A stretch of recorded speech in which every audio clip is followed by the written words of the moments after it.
The first one, and when they went, of course, because the journey was so arduous, they went for usually very long periods of time.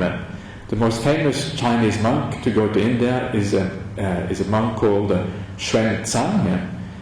His journey lasted for 17 years. 17 years. So imagine what sort of pilgrimage that was. 17 years away. It's quite staggering here. And he went with the blessing of the Emperor of China, because the Emperor of China in those days was also a Buddhist. So again, you can see that these were very high-level kind of pilgrimages going on in those days.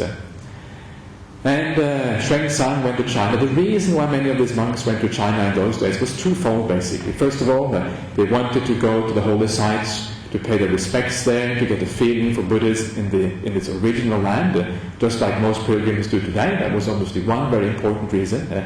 And the other reason why they went, and that was to actually collect Buddhist scriptures. Because in those days, India was still the Buddhist homeland, and if you wanted to find original Buddhist scriptures, you had to travel to India in those days. In China, there were already many translations into Chinese, but often, just like today, those translations may not have been so good, maybe not so accurate.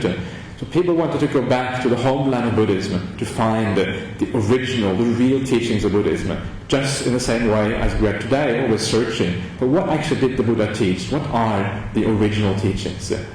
So these Chinese monks collected enormous amounts of rolls of scriptures and then brought them back to China and spent decades translating all these Indian Sanskrit languages into Chinese. And it's interesting because it's a precedent we can see today in today's world.